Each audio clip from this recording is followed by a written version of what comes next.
Bonjour, mon nom est Valérie Limoges. À chaque semaine, je vous présente un véhicule que j'ai eu à l'essai durant la semaine et on commence ça en force avec la 2017 hashtag Pink Beetle.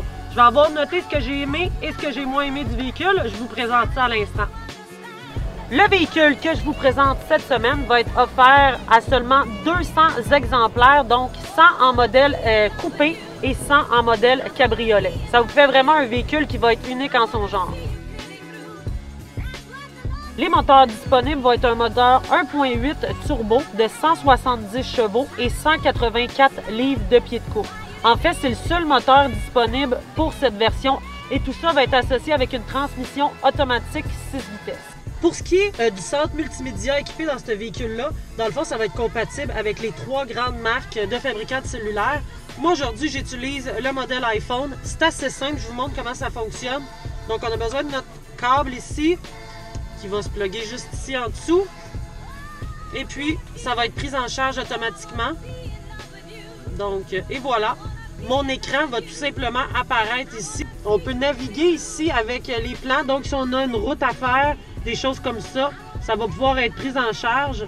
Donc là, on est tout près de Beauharnois. Et on retrouve ici encore le même bouton qu'on retrouve sur l'iPhone. Donc, c'est pour nous faire revenir à l'arrière. Lorsqu'il est temps de faire un appel, on appuie ici.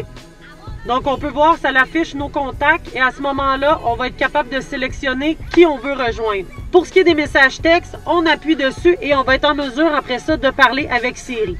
C'est sûr que des fois, ça peut être un peu dur de se faire comprendre, mais généralement, c'est quand même bien. Voulez-vous écouter les messages non lus ou en écrire à nouveau? Non, merci. Ça, c'est ce qui est en gros disponible avec le Apple CarPlay. Donc, c'est l'écran qui va apparaître en tout temps dans votre voiture. Donc, les points que j'ai pu noter cette semaine, parce que ça fait déjà une semaine que je conduis le véhicule. Donc, qu'est-ce que j'ai apprécié? C'est le plaisir de conduire. Volkswagen font des produits qui sont intéressants à conduire. Donc, on a une suspension qui est quand même assez ferme. On a un moteur turbo qui est plaisant à conduire. J'aurais peut-être apprécié un petit peu plus de power, un petit peu plus de kick, mais en général, je veux dire, pour le genre de véhicule que c'est, je pense que ça va répondre à tous les critères des conductrices, parce que j'imagine que ça va être plus des conductrices étant donné la couleur, bien sûr. J'ai particulièrement aussi aimé l'intérieur du véhicule. Les tableaux de bord sont super intéressants. J'aime bien le mélange de textures avec un peu de mode illustré, même du cuir qu'on retrouve au volant et même au frein à main. Donc ça, j'ai particulièrement aimé. Je trouve ça intéressant aussi de retrouver un toit panoramique de série. Ça nous offre une très belle luminosité, même par les journées grises comme aujourd'hui. J'ai trouvé que le combo d'options aussi était relativement intéressant, puisqu'on parle d'un écran ici de 6.3 pouces. J'apprécie particulièrement les éléments de sécurité, comme par exemple la caméra de recul qui va être offerte sur le véhicule, mais aussi la détection des angles morts.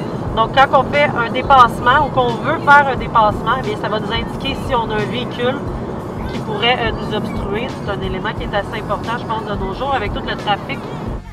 J'ai été particulièrement impressionnée par l'espace pour la tête à l'arrière. Lorsque je suis allée l'essayer, j'ai trouvé que c'était quand même impressionnant. J'ai juste trouvé que le dossier était particulièrement pas assez incliné par contre, mais l'espace pour la tête, là, pour quelqu'un d'après moi au moins 6 pieds, on y va sans problème.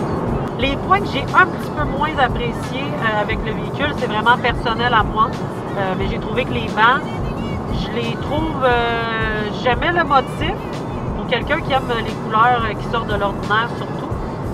Dans le fond, ils ont repris un peu le pattern de la fameuse Volkswagen GTI, sauf qu'ils ont mis avec du rose. Mais ce que j'ai trouvé qui était moins intéressant dans tout ça, c'est qu'on n'a vraiment pas de support sur les côtés. Je trouve que le banc il est un peu trop plat. Ça va plaire à quelques-uns d'entre vous, mais pour moi, personnellement, j'aurais vraiment voulu avoir plus de support. Comme ça, lorsqu'on est dans les virages, eh bien, on se sent plus épaulé. Donc, pour conclure notre essai de la semaine avec la hashtag Pink Beetle 2017, qui va, soit dit en passant, être super facile à repérer sur les réseaux sociaux, par exemple, je vais lui accorder la note de 3.5.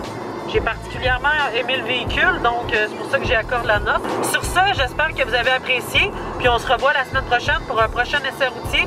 Et n'oubliez pas de me suivre sur ma chaîne YouTube.